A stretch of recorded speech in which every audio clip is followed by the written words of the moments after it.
Hey guys, and welcome back to the Art and Business of Writing podcast. I'm Chris, your host. Do you ever dream of being an ultra productive writer, scratching all those creative itches, but you're really not sure how to do it or whether you can do it? Well, my guest today does just that. Christine Stoddard is a Salvadorian Scottish-American writer and artist who lives in Brooklyn, New York. Her writings have appeared in Marie Claire, The Feminist Wire, Bustle, Teen Vogue, The Huffington Post, Good Housekeeping, Ravishly, So to Speak, Jimson Weed, and beyond.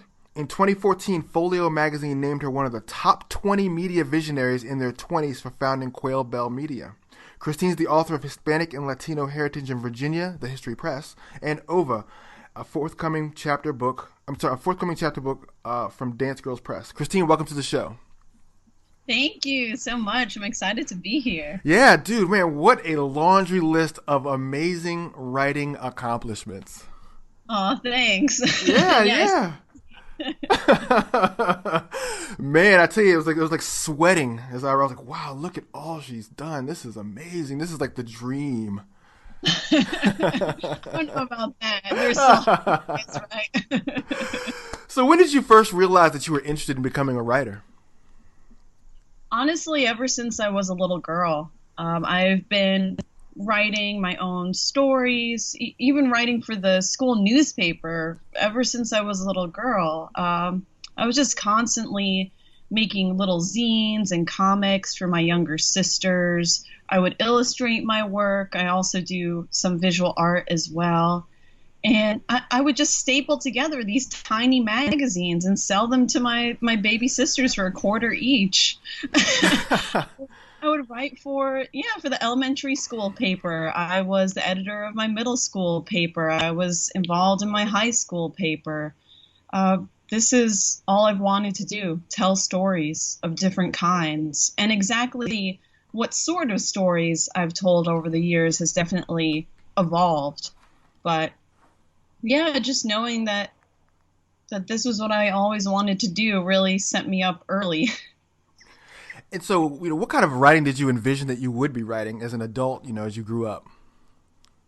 Oh my gosh. So when I was little, it really fluctuated because, of course, I was a kid. So I had everything from dreams of becoming Lois Lane to dreams of becoming a playwright to being a cartoonist who wrote and illustrated my own work to writing screenplays for movies and TV, really everything. And I've been lucky that I've gotten a chance to try a little bit of this and that. But in my adult life, I've mainly done journalism and fiction. Oh, awesome. Now, you founded Quail Bell Press. Tell us a little bit about what Quail Bell Press does and the kind of work that you're producing. Yeah, sure. So when I was in college, I had already had multiple internships at that point, starting in high school, really. I grew up in Arlington, Virginia, which is just outside of D.C., so I was very fortunate that I had access to incredible teachers and mentors. I was already taking writing workshops on the weekends at the Washington Post. They had a program for high school students. So by the time I was in my third year of college, I thought, you know what? I've learned some very important lessons already, and I want to just give it a shot. Like, journalism's changing, publishing is changing, and you really don't need a lot of money these days to get something started. So I started quailbellmagazine.com, the website. I crowdsourced, I kickstarted for some money to do print magazines, a literary journal that we put out a couple times a year. And I just kept at it for the rest of college, gradually getting more classmates and friends involved, even reaching out on Craigslist and getting people in other cities. Most of our contributors early on were not even people that I knew personally. They were total strangers who I just found online. And Yeah, I mean, through the magic of Kickstarter and Indiegogo, we were able to raise money to go to zine festivals and table and show off our fiction, our poetry, our comics, our illustrations, just these different projects that I would edit with friends and put out. So in 2012, I decided, well, yes, some of these projects are expensive, and I don't want to have to do a Kickstarter every single time. So we, let's see, Julie, Denisio, Jade Miller, Kristen Rebello, and I, who are all VCU students, former VCU students, graduates now, we put together one manuscript of our favorite pieces that had run on the online magazine and in some of our zines. And we submitted it to Brandy Lane Press in Richmond, Virginia, where we lived at the time. And Brandy Lane immediately accepted the anthology. The original idea was, because Quail Bell is set up that we have fiction and nonfiction, we have two portions of the site, the real and the unreal, and everything falls within the imaginary, the nostalgic, the otherworldly.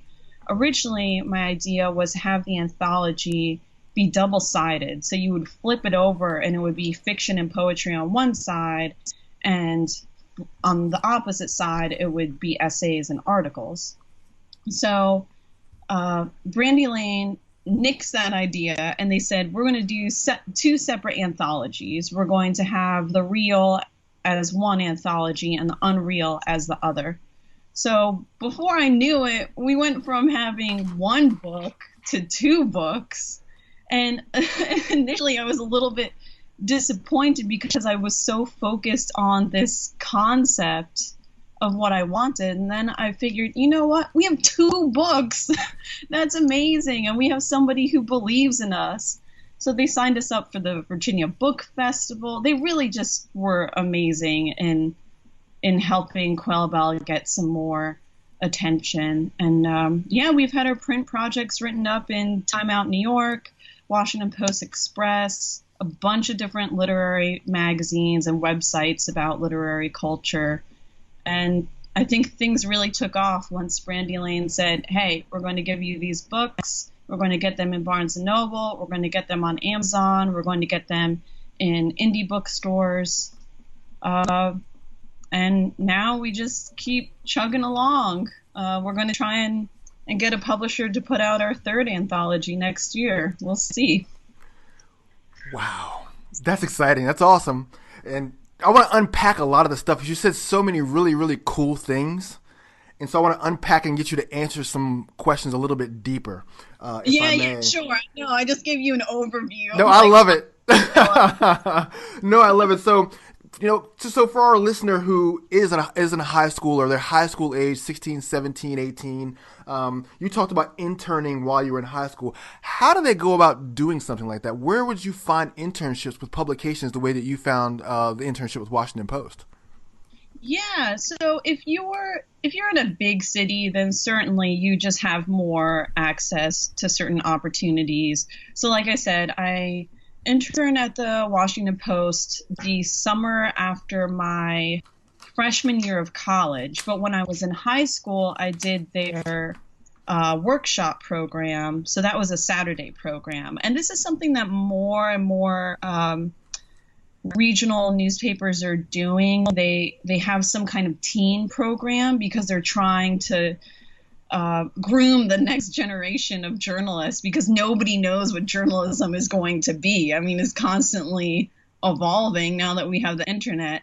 I know the Richmond Times-Dispatch has a similar program for teenagers. I don't know the particulars, but really I would just look at the city paper and figure out what kind of opportunities they have. If you live in a town where there are literary presses and you want to go more that route, it's really the same thing. You go talk to your high school counselor or your English teacher or your journalism teacher, have them take a look at your resume, see if they have any connections to some of these places. If they don't, at the very least, the publisher will probably be amused and impressed that you've taken the time to email or call them with your resume. They might be busy and they might not have anything going on, but it's worth taking a look.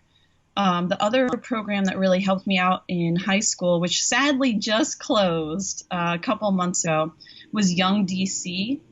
So this was a teen newspaper that was distributed throughout the DC metro area, including in Maryland and Virginia. And they would get teens from across the area to meet on weekends, and we would produce a newspaper, a monthly newspaper, and we'd go all around the area covering issues that were relevant to teenagers. And yeah, because it was produced by the National Press Club, it got lots of eyes on it. I did live, now I don't want to say, hey, you can only do these sort of things if you live in a big city, because I lived in Iowa, of all places, for my first year of college in a very tiny, tiny town before I transferred to VCU in Richmond. And I mean, the town was 10,000 people with everybody, like all the college students and professors.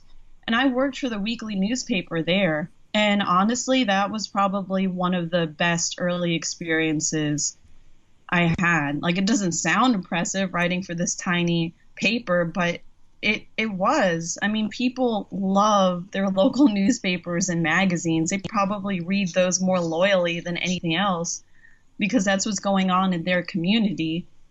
And when you're in high school or in early college, often those publications are more willing to give you a chance. If they see that you're smart and you're hardworking, yeah, just call them, just email them and see what they have going on. They'll probably take you. Now, does that same sort of tenacity work for someone, say they're 28, 30 years old, they want to try a new career, they've taken journalism maybe in college or in high school, and they say, I really miss being a writer. I'd love to try to write some stuff for my local publication. Does that same strategy sort of work there, or is it a little bit different when you're trying to get in later in life? I mean, I can't speak from personal experience there, but I can speak about what I've observed in some of my friends and acquaintances. I just turned 28, but most of my friends are in their early 30s. And I do know I have some acquaintances who are in their 40s even, and they are moms now, but their kids are school age. And I've definitely seen people who didn't start out right out of college, just write their local newspaper, email an editor or publisher and say, hi, I have these clips, like I have this blog, I do this, I'd really love to write for you. I think it's always worth a try. Sure, if you're young and you know what you want to do, that's great, but it's also not bad to try things later on in life. I mean, it's probably better to take those kinds of risks.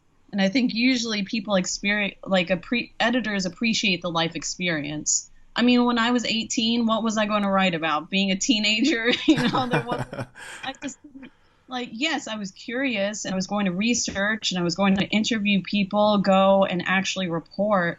But there were just so many things I didn't know yet because I was a kid. And it helps when you're in your 30s or 40s and you've already lived some of your life. You've already been an adult. You've already paid your rent. You've already voted. You know what's going on in the world. I think it's worth a try. I definitely agree.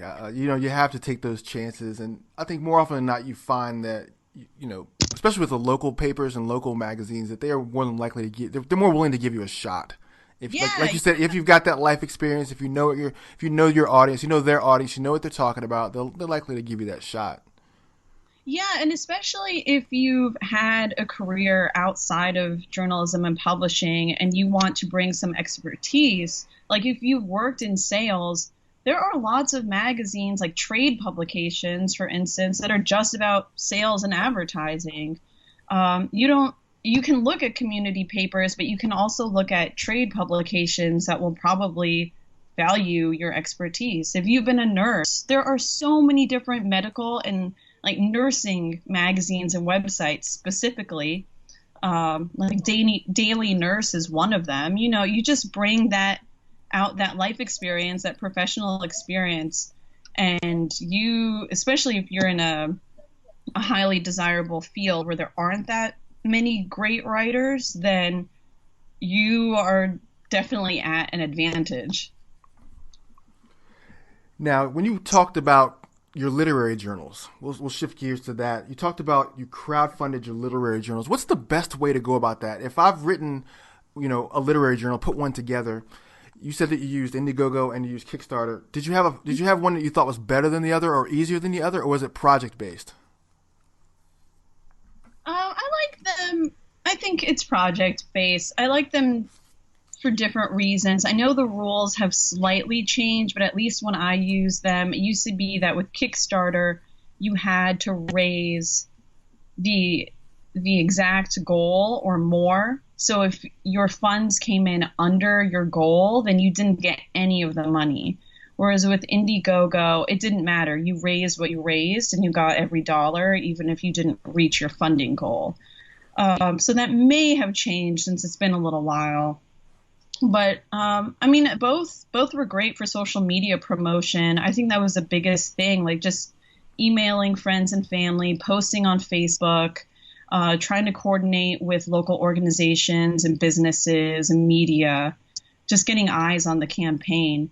As long as the website, and there are so many different crowdfunding websites now, not just Kickstarter, not just Indiegogo, as long as the site allows people to donate by all the major ways, like PayPal, credit card, probably Venmo now, then I would say it's fine. If they have some way for you to push out the links on social media and people can donate multiple ways, you're probably golden. Just think about how you want to package it. Figure out why somebody would look at this project and want to donate. What's cool about it? What's enticing to someone who's not just you or your friend? Now, when you put your stuff on Kickstarter or Indiegogo, it's not just there to sit, because you see a lot of projects there and you're like, wow, it's not getting any traction. And it's like, and you look at it, you're like, I wonder if they're just letting it sit. Like, how much work do you have to do to make sure that your product gets funded? Oh my gosh, so much. I would say if you're strapped for cash like I was a college kid, then Indiegogo or Kickstarter is probably worth it, because you're not going to make that much money waiting tables probably, right? But if you have discretionary income, if you're in your 30s or 40s, you probably have a little bit more money lying around than I did when I was 19, But if you don't, like, maybe all your money just goes to your kids, maybe all your money goes to your yard, your car, whatever, then Kickstarter and Indiegogo can be good for raising money, but you really have to do so much promotion that when you break it down by the hours, you're like, gosh, maybe I should have just taken a little out of my savings. Yes. Oh, yes. I know, because I did Indiegogo for my book, and it was fun. I had a good time doing the promotion, raising the money. But yeah, it's a lot of work, because you're spending a lot of time on Facebook and Twitter and Instagram and telling people to go check out your project. And but one of the big things is, I think people get hung up on is how to set their pricing.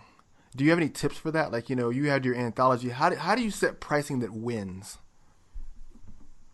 So I really had to think about what was limited, what was limited edition, what was special, what's something that they couldn't have just bought somewhere else.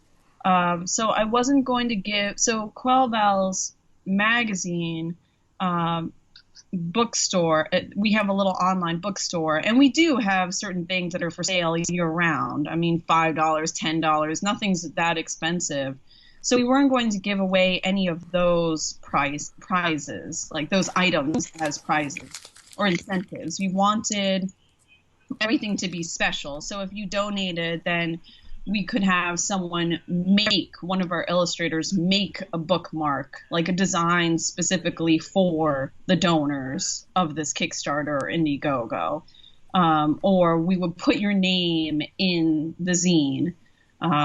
We would put a thank you on the website, whatever. Just things that, again, were special in some way. There was no way that someone who hadn't contributed to the campaign could go out and get the same thing.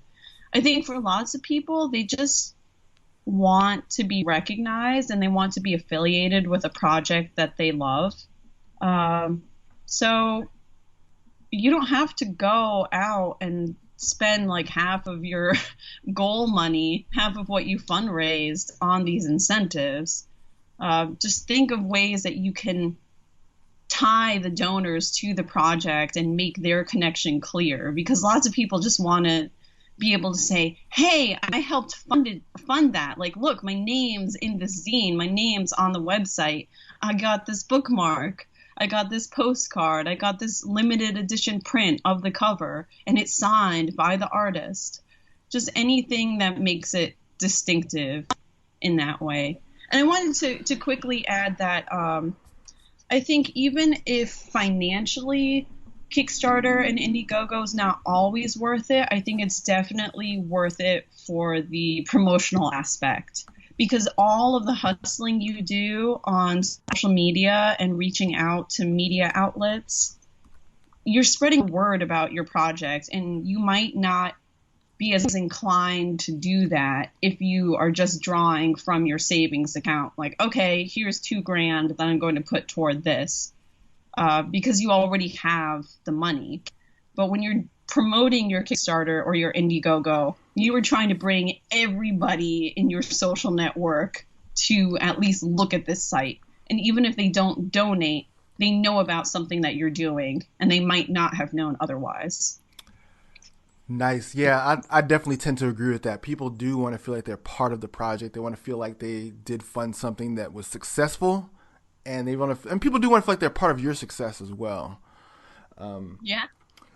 Now, I'm not going to get into, how to build anthologies. We did that. And if you guys are listening, if you're just tuning in, or we did that on episode 34, go check that out in iTunes or Stitcher or however you're listening to podcasts, and you can learn more about how to create an anthology. But I want to talk to you next about Brandy Lane. You said that basically did you pitch them, or did they come find you? Like, how did you get your anthology into the hands of a publisher? So we curated our favorite submissions from the site. We sort of had themes going around the real and the unreal. We actually designed everything. Like, after we copy edited and adapted everything for print, we had one of our designers lay everything out. She did the cover art. She did a couple of spot illustrations. So we presented them with a PDF. And it was already a book. It just had to be printed and bound and distributed. But we did a lot of the grunt work. That's not typical. Most people will submit either a prospectus or a manuscript in a Word document to a publisher, but it hasn't been designed or anything. We just figured we want to get this out fast. Like, reasonably fast. It still took a year, even though we had everything packaged. But yeah, we just wanted to accelerate the project and have a certain amount of control, because Quail Bell has a very distinctive aesthetic. We just emailed them that PDF and went back and forth from there. But we heard back from them almost immediately. It just took a year to mull over those particulars to make the books perfect. Now, that's interesting. Like you said, most people do tend to send the query ahead of actually completing the project. Do you feel like by sending them the complete, like letting them know and sending something completed, they gave you like a distinct advantage? Yeah, definitely. And it was something they thanked us for. Now, I know that other publishers would not appreciate that. It really depends on the publisher, what their guidelines are. If they have a specific aesthetic that they always go by. Like when I did my book, Hispanic and Latino Heritage in Virginia, and I worked with the history press, they have a very particular format. So you cannot just send your completed manuscript to them because you have to adhere by all these guidelines. And there's a long list. So if you were to submit something finished to them, honestly, you would probably just have to go back and do the whole darn thing all over again anyway. So I would say definitely look into the guidelines for the publisher. Look at their previous books too, and try and get a sense. Like with something like an anthology where we're doing the best of from a magazine that's been around for, at that point, had already been around for a few years, like obviously we were going to draw from completed works. Like we were going to continue editing them and making them better, shine more, but we weren't starting from scratch. We were still starting with a pretty substantial amount of work to begin with.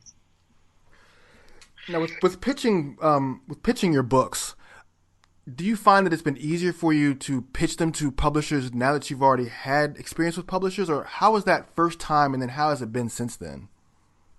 Oh yeah, no, definitely. I think once you've done it, it just gets easier from there, and you have to, the only difference is, again, you have to adapt from publisher to publisher. But it's like really anything in life, if you've proven that you can do it once, then people are more likely to give you a shot at it the second time, or the third, or the fourth. So the first books I contributed to were not my books. I submitted works to different literary anthologies that were published by various presses over the years. I started doing that in high school. The first one was by Candlewick Press, and that was an anthology of love poetry by teenagers. It sounds really corny, but it's a pretty funny book, and it's meant to be funny. It's very tongue-in-cheek, and that was reviewed in the New York Times. Like the editor who put it together had basically made a career of editing different kinds of literary anthologies. So yeah, so the first book that I co-authored was Images of America, Richmond Cemeteries. That was with Misty Thomas, and that was for Arcadia, which is now co-owned by, or now it has merged with the History Press.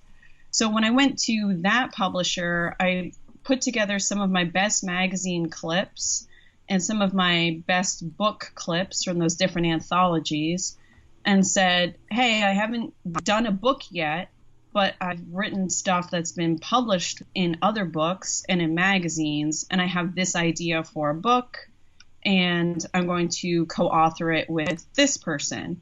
And they gave me a chance. That book sold reasonably well for a history book. And yeah, so when I went to Brandy Lane, I was able to say, I co-authored that book. I have been running Quail Bell for a couple of years. I've published stuff in these places. Could we do this anthology? And that worked out well. So when I went back to the History Press, I just told them, like, I published this through Arcadia, which at that time had been separate from the History Press. This was before the merger. Now they're the same company. But I went to the History Press, said, look, I did that Cemeteries book. I've done these anthologies. And they were all about it. Like, that query was accepted the same week that I submitted it, which almost never happens. Yeah, but each time it's just gotten easier. And then when I pitched over my collection of fiction and poetry to Dancing Girl Press in Chicago, I went with the exact same approach. Like, look, I published these other things, and here's this. Can you publish this? Yeah, I mean, just snowballing, right? Just building on those previous accomplishments. If you've done it once and you've done it reasonably well, then people are probably going to give you another chance. No, that's awesome, because it seems like, for you, as you've done it, the confidence builds, so it makes it easier for you just to go to the next one, to go to the next one, to query the next one. And I think that's what a lot of writers struggle with. They struggle with, once they get that query together, just pressing send. Do you have any encouragement for that? Oh my gosh, it's still scary. I joke all the time. So my husband is a motion graphics designer. So he also, like, he does animation and titles for TV and film. So he's also an artist and very, and he struggles with confidence all the time. But I tell him, like, oh my God, I just wrote this story. Like, I've just spent 2 weeks interviewing all these sources. I don't know if I want my editor to look at it. And every single time he says, just send it. Just do it. Because here's the thing, like, the publisher or the editor has already believed in you enough to assign you a piece, right?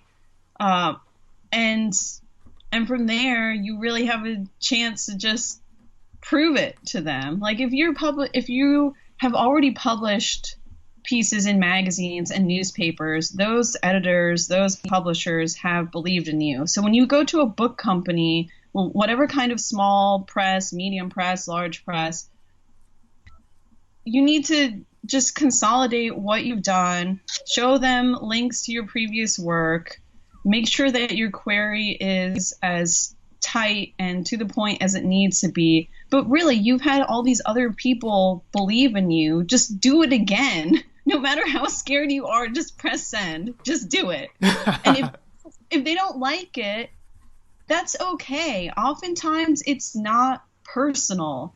I won't mention the publishing company, but I had a manuscript go pretty high in the food chain at this publishing company, and I was so excited. I thought, oh, this is it. This is it. And the person who was communicating with me kept emailing me these updates like, okay, well, I've sent it to so-and-so and she's reviewing it and so-and-so's reviewing it next and blah, blah, blah. And ultimately, the manuscript was rejected. And for many publishers, especially ones that aren't literary, ones that are commercial, it's so much about marketing. It's so much about what they think they can actually sell. And if they have any doubts about something selling, then they're not going to take it. And it could be brilliant. It could be very well put together. But if it's not right for them, or if it's not right for them at this time, then they're not going to accept it. And it's not because you're a bad writer or a bad human being or a failure. They just can't take it at this time. So you can send it somewhere else. There's no problem with you just sending it and sending it and sending it until somebody takes it. Yes, that is so true. I think back in episode 17, I talked to John David Mann. He's a New York Times bestseller. He wrote the book The Go-Giver. Are you familiar with that? No, I'm not. Oh, dude, it's one of my favorite books. I read it all the time. But he said that when he co-wrote it, and he said when they first sent it, it was rejected 22 times. Wow. Yeah, and he said then the 23rd picked it up and it became a New York Times bestseller.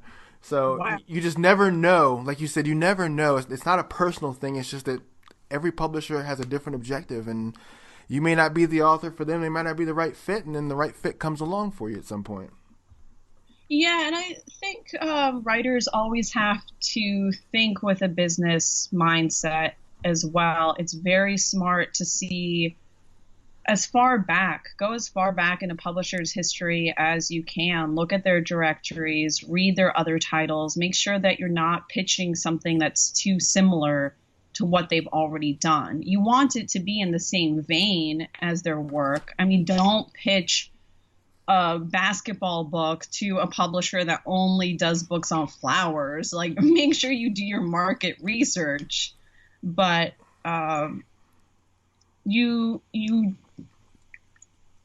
just have to think with a business mindset and just keep trying again and again and not take it personally if something's rejected. Yeah, have that thick skin, like ogre thick. Really. And I think it can be so hard because the artist or the storyteller in you is constantly battling with the business person in you.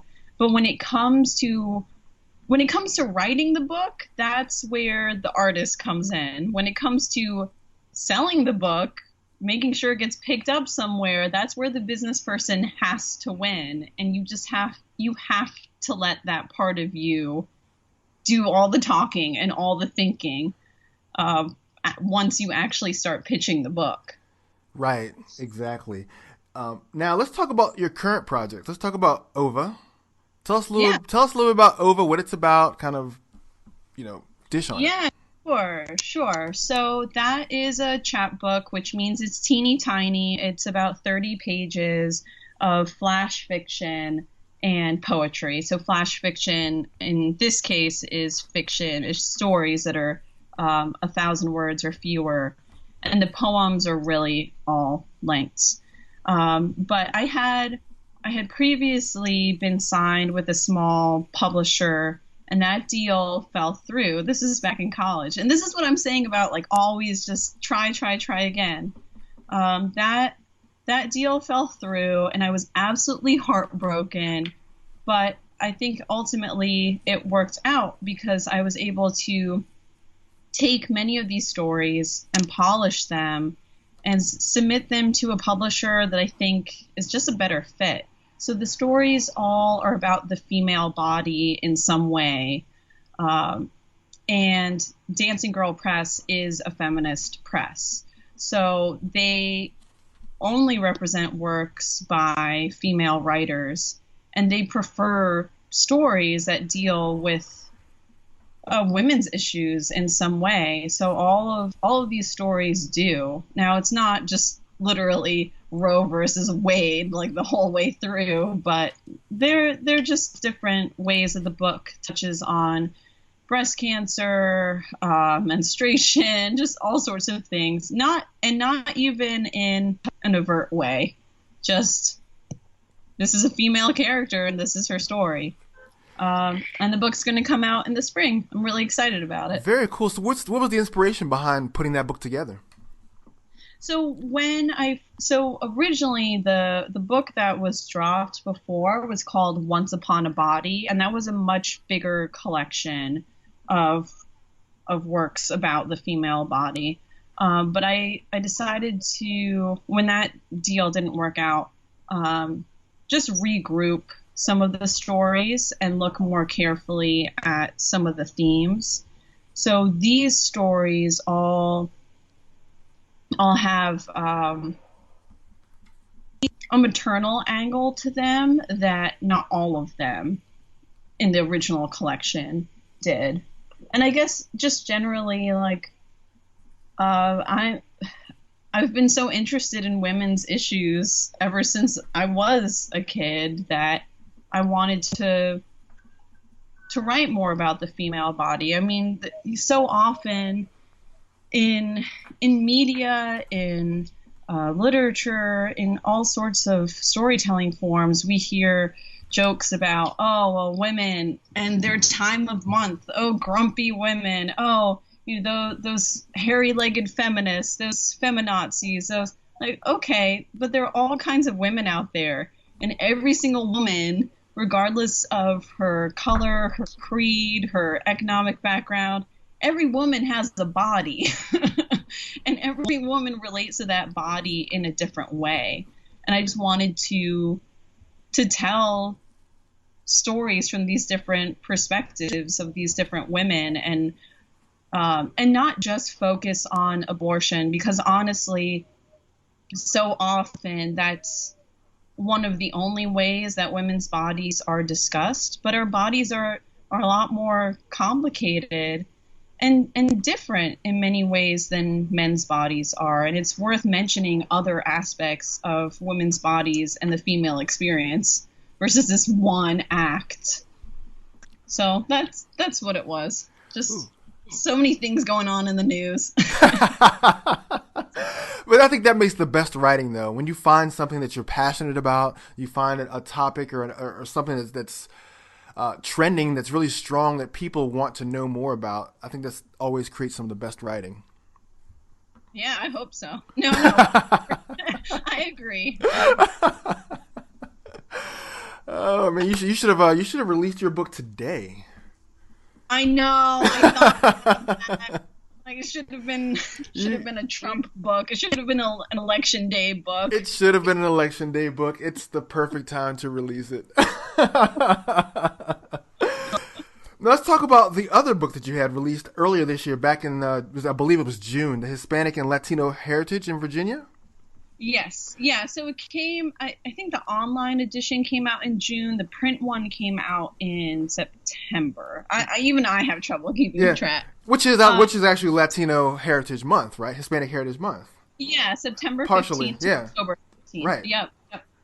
So my mother is from El Salvador. My father is white American. And as I mentioned earlier, I was raised in Arlington, Virginia, but I've also lived in other parts of Virginia. I've lived in Richmond, I lived in Rappahannock County, and I've traveled across the state, stayed with friends across the state. When I was growing up in Arlington, my mother was the only Hispanic mother at my public school up until 5th grade. And then we had a Chilean boy and a Puerto Rican boy move to the school, and obviously their mothers were Chilean and Puerto Rican. But until that point, my mother was regularly confused for my nanny because that part of Arlington, North Arlington, was not very diverse. Almost everybody was white. Almost everybody had a college education, worked a very good government job. There were mothers from other countries, but most of them were European. We had a French mom, we had a Spanish mom. We did have one Japanese mother, so she stood out a little bit. But she was also very educated and had this excellent government job, like came here because of some kind of international appointment. And my mother always felt so self-conscious when I was a little girl. One of her closest friends actually was a nanny who cared for my little friend at the time in kindergarten, 1st grade. And I remember my mom, so when my parents first got married, they lived in Miami. And in Miami, my dad always jokes that it's the capital of Latin America because there are so many Hispanics and Latinos there. My mom never felt uncomfortable. She could speak Spanish anywhere. She could get all kinds of Central American food, really at any time. But when she moved to Arlington in the 80s, it was just a very different experience. It was a culture shock for her. And she tried to get my dad to sell our family home at least once or twice when I was little, because she just didn't want to be there anymore. She was sad. She was homesick. She wanted to go back to Miami. So just watching my mom as I was growing up and watching all the different ways that she struggled and all of her efforts to make sure that my sisters and I had friends who were not just like the children at our school. I mean, she would drive us to other parts of Arlington where there were bigger immigrant populations, not just with Hispanic kids, but all kinds of kids. Like we were great friends with an Egyptian family who didn't live in our part of Arlington. They lived in South Arlington. So growing up with that experience, I really started to notice when more Hispanics came into Virginia. I started to notice how Arlington was changing. When I lived in Richmond, when I moved to Richmond for college, I started noticing how even in the short period of time I was there, the city was changing. Like the Virginia Center for Latin American Art, which sadly doesn't exist anymore, was founded while I was in college. It was like I think it was my last year of college. So that really flourished once I graduated, and the couple years I lived in Richmond after I graduated. And I was just fascinated by how the state was changing in such a short period of time, basically in 25 years. Since I was little to to growing up. So when I had some success with my Richmond Cemeteries book, that's when I went to the history press and said, I want to tell the story of how Hispanic and Latino populations are changing in Virginia across the state. Every region is different.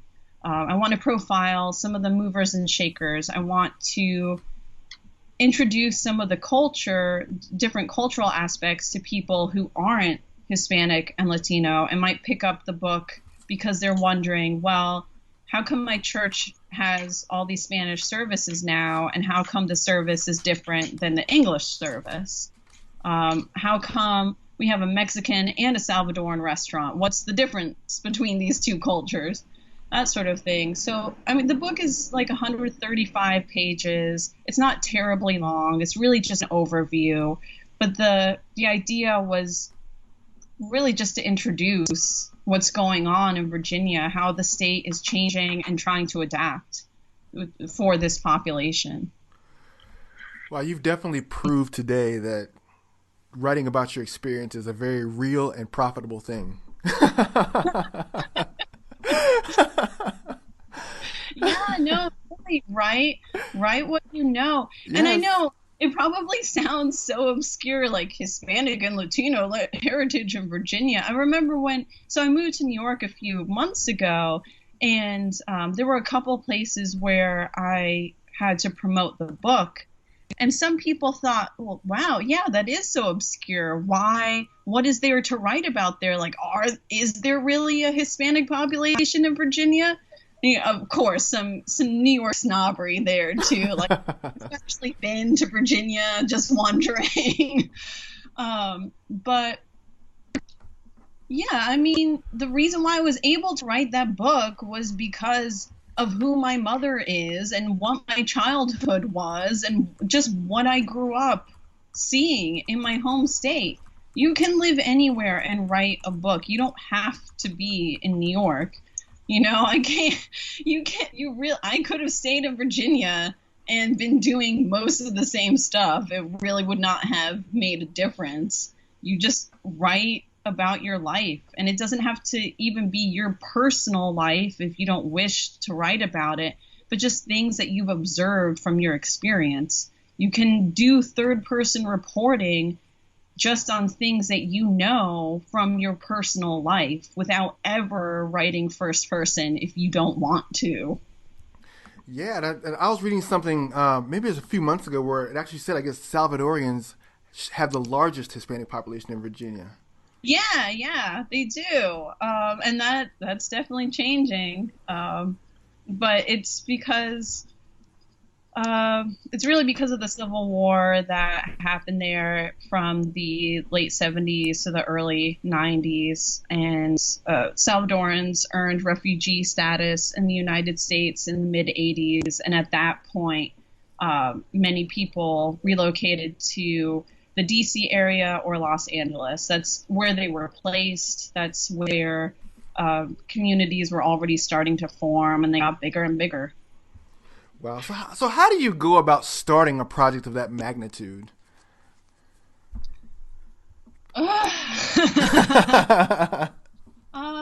So in my case, I was very lucky that I had done so much magazine and newspaper work on topics related to immigration and Hispanic culture, Hispanic business owners. And I was able to get permission from many of the publishers to not exactly run previous articles, but I was able to adapt a lot of what I wrote for local publications. I still had to lend national context to what I was writing and statewide context. I had to do a lot of rewriting to make sure that nothing was too local.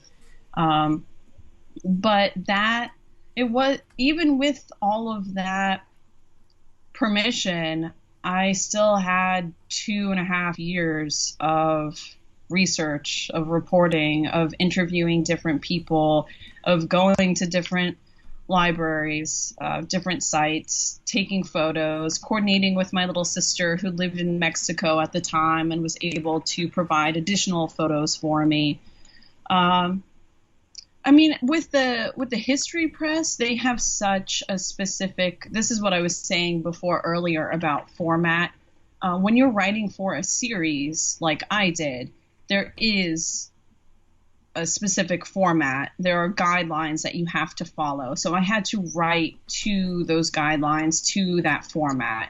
So it was nice to have those limitations in a sense because it helped me organize my thoughts better. But it also meant that I had to do research in some veins that I wasn't anticipating and I wouldn't have done otherwise. Like, honestly, I'm not sure how much I would have focused on business as much as food because I love food. I think we all do. Not as excited about business, but it was still important to research Hispanic business owners in Virginia. Yeah, I mean, if I were writing something that were more free form without as much formatting, then I would have had to think a lot more carefully and creatively about how I was going to organize the book. Dude, it's so fascinating. Just all the work that you do, from the anthology to the writing to the press. So just you're such a well-rounded and exciting writer to talk to. Thanks. Yeah, I'm gonna have to bring you back on again. I'm just running out of time, but because I really want to talk to you about a lot of the publication work that you do at another date. If you'd come back on and do that. Yeah, sounds great to me. That would be great. All right, let's come in for a landing then. So who are some authors that you really admire that helped to shape your work? Yeah. There are all sorts of people. I really like the political work that Emily Shire does at Bustle. She's just excellent at looking at the intersections between feminism, the Jewish experience, and politics. I'm not even Jewish, but I'm fascinated by Judaism because of the way she writes about Jewish identity. For fiction, I love Jamaica Kincaid. She's one of my favorites. Really like anything, well, for satire, I really like anything by David Sedaris. Especially Me Talk Pretty One Day. I went through speech therapy as a child, so I can relate to that book very well. For plays, Sarah Ruhl is probably my favorite playwright. I first saw A Clean House Dead Man's Cell Phone. That's right. I saw that in DC back in high school at the Woolly Mammoth Theater. That's where it opened. And ever since then have just been enchanted by her magical, satirical work. A good, solid, just like daily online writer is Suzanne Weiss. She writes for Glamour, Refinery 29, all these websites for millennial women. And she also brings in a great, relatable, but still political tone to her work that I appreciate. She does a lot of great research. For personal essay work, I like Lisa Marie Basile. She also does beautiful poetry. And she writes a lot about being a millennial woman, but also what it was like to grow up in an economic class different from that of her classmates. She went through the foster care system, writes in really interesting ways about that. Yeah, those are just some of them. Right now I'm reading Teaching While Black, and I cannot remember the author's name. I'm blanking. Yeah, but that's all about what it's like to teach in the New York City public school system as a Black woman. And that's also fascinating. I love anything that deals with race, cultural identity, religious identity, just these really central things that for some reason have to become so controversial. It's I like know. it's like these are everyday things, guys. We can talk about who we are, how we were raised. It really shouldn't be a big deal. I know. Oh gosh. Yeah. But and as I'm mainly I think the only male author I just mentioned was David Sedaris. I read a lot by women too, just in general. I try to, because I think yeah, and people of color, there's just not enough attention paid to writers who have those identities, and I want to try and do my part. Like, it costs nothing for me to walk to the library and pick up another book by a woman writer, by a Caribbean writer, by a Jewish writer. Like, we don't always have to read works by old, dead white men. Right? No, that's so great. Just the level of diversity. And I'm sure just reading so much definitely enriches a lot of your writing too. Yeah, no, I love to read. I love my library. Now, what tools can you recommend to writers? Like an Evernote or a Scrivener. What tools do you like to use that you can recommend? All right, I'm going to go against my generation. I really don't use that much. I mean, I have my laptop with me always, but I just use Word.